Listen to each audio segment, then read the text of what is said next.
कई जिलों में आरक्षण का वर्गीकरण के लेकर ज्ञापन नहीं दिया गया है। कई जिले आज भी वंचित हैं साथियों, क्योंकि जन जागरण, जन चेतना और वर्गीकरण के बारे में उनको जानकारी नहीं है कि हमें इनसे क्या लाभ रहेगा। साथियों, बड़ी बड़ी बातें हमारे मंच पर बैठे हो पूरा आपको बताएंगे, लेकिन मैं छोटी छोटी बातें बताना चाहता हूं साथियों। आरक्षण में वर्गीकरण से हमें क्या लाभ मिलेगा साथियों?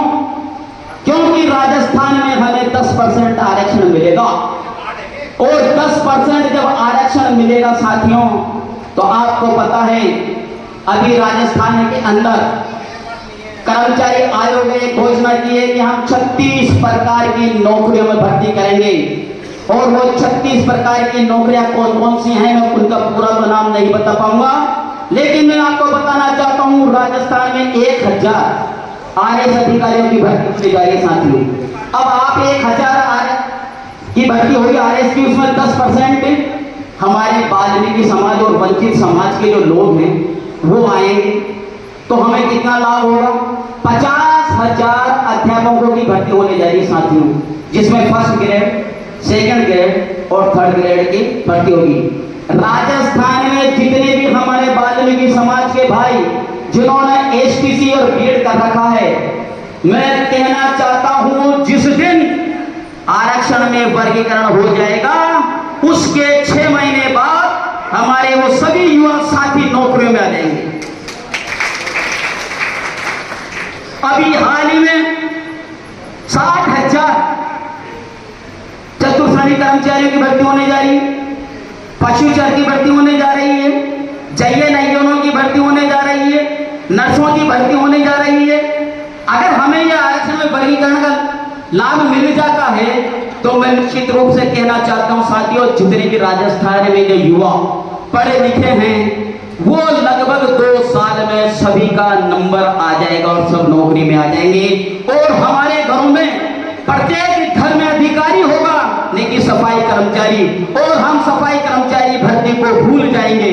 हम उसकी तरफ देखेंगे भी नहीं कि हमें सफाई कर्मचारी बनना है साथियों, हमें अधिकारी बनना है। और अधिकारी बनने के लिए सुप्रीम कोर्ट ने हमें एक इतना बड़ा अवसर दिया है, लेकिन हम हाथ पर हाथ धर कर बैठे हैं। आज भी हम में जागृति नहीं आ पा रही है साथियों। मैं इसके लिए हमारे श्रीमान गोपाल पचेरवाल साहब, जो कि राजस्थान के सबसे बड़े लीडर हैं, और मैं चाहता हूं श्रीमान गोपाल पचेरवाल साहब और जितने भी प्रबुद्ध राजस्थान के लोग हैं, राजस्थान में एक संचालन मंडल बने। इसके लिए हम भी कोशिश कर रहे हैं। कोटा के हमारे बालकिशन जी, महाराजा जी, हम सब मिलकर इसके लिए कोशिश कर रहे हैं, रामबाबू परवाना जी, कि राजस्थान में एक ऐसी टीम बने लगभग जो संचालन मंडल की, जिसमें लगभग 150-200 आदमी हो, और वो प्रत्येक जिले में, प्रत्येक उपखंड में, प्रत्येक पंचायत, प्रत्येक मुख्यालय पर जाएं और प्रत्येक जगह पर जन जागृति के कार्यक्रम रखे जाएं। धन्यवाद के पात्र हैं भरतपुर संभाग में ये सम्मेलन हुआ। अब जिस प्रकार से हमारे सूर्य बंधु देश बंधु जी ने कहा कि मैं उदयपुर में भी उदयपुर संभाग का एक सम्मेलन कराऊंगा, उसी प्रकार से हमारा जोधपुर में भी एक सम्मेलन होना चाहिए, अजमेर संभाग में भी होना चाहिए। कोटा में बहुत अच्छा कार्यक्रम हो चुका, बूंदी में बहुत अच्छा कार्यक्रम हो चुका, टोंक में हो चुका, करौली में हो चुका।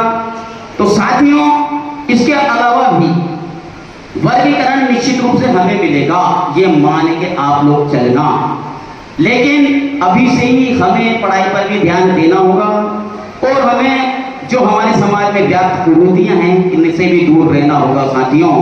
आज हम देखते हैं कि हर घर में किसी माताजी का मंदिर, किसी भैरव जी का चबूतरा, किसी के अंदर माताजी आ रही है, किसी में कौन सा भाव आ रहा है, किसी में कुछ और आ रहा है। जब आप हमारे घरों में इतने बड़े बड़े देवी देवता हमारे शरीरों में आ रहे हैं, तो हमारे बच्चों को आप डॉक्टर और आईएएस अधिकारी क्यों नहीं बना पा रहे हैं? मैं उन माताओं और उन देवताओं से कहना चाहता हूं कि आप हमारे लिए, बच्चों के लिए एक आईएएस का पेपर लाकर उनको दे दें, डॉक्टर की नीट परीक्षा में पास करा दें। हमारा सारा ध्यान उन कुरीतियों पर जा रहा है साथियों, हम लाखों रुपए खर्च करते हैं। आज हम देख रहे हैं समाज के अंदर क्या हो रहा है। घर के अंदर 4 लड़के और 4 लड़कों के पास मोबाइल, 4 लड़के लड़कियां हैं, 4 लड़कियों के पास मोबाइल, घर में 5 युवा हैं, 5 के पास मोबाइल, मोटरसाइकिल है। हम पढ़ाई पर ध्यान नहीं दे रहे हैं साथियों। हमारे बच्चे, मैं खुद टीचर हूँ साथियों, और मैं देखता हूँ, मैंने प्राइवेट स्कूल में पढ़ाई करी है, और जब प्राइवेट स्कूल वाले बहुत ज्यादा टॉर्चर करते हैं फीस के लिए सर। जब बच्चा फीस लेकर नहीं जाता, उसको बार बार कहा जाता है कि बेटा फीस जमा कराओ, बेटा फीस जमा कराओ, लेकिन हमारे लोग बच्चे की फीस जमा नहीं कराएंगे और 600 रुपए किलो का मांस बनाने के लिए लेकर आएंगे। शाम को शराब पीएंगे, लेकिन बच्चे की फीस जमा नहीं कराएंगे साथियों। इसलिए हमें इन बातों पर भी ध्यान लगाना है। हमें खर्चे कम करने हैं, वैवाहिक कार्यक्रमों में खर्चे कम करने हैं, और भी अन्य जो आयोजन हमारे बीच में होते हैं उन पे भी खर्चे कम करके हमारे बच्चों को पढ़ाना है। हम देश दे देते हैं, जयपुर के लोग बैठे हुए, श्रीमान हमारे अध्यक्ष महोदय बैठे हुए, जयपुर में कितनी बड़ी बड़ी शादियां होती हैं, एक लड़की को 51 लाख रुपए नगद और स्कोडा कार, 1 किलो सोना, और जब पूछा जाता है कि आपकी बच्ची क्या करती है, मेरी बच्ची तो अनपढ़। अरे भाई 50 लाख रुपए में तो आप उसको डॉक्टर बना देते हैं। आज प्राइवेट मेडिकल कॉलेज की फीस कितनी है? 50 लाख। 50 लाख में लड़की डॉक्टर बन सकती थी, लेकिन आपने 2 करोड़ की शादी कर दी, और वो दहेज का सामान आपके कमरों में बंद रहेगा। वो चांदी के आपने चप्पल दे दी, चांदी के बर्तन दे दिए, क्या आप उसमें भोजन कर पाए? उन चांदी के चप्पल और सोने की ईंटों से आप बच्चों को डॉक्टर बना सकते थे, IAS बना सकते थे, अधिकारी बना सकते थे, लेकिन नहीं।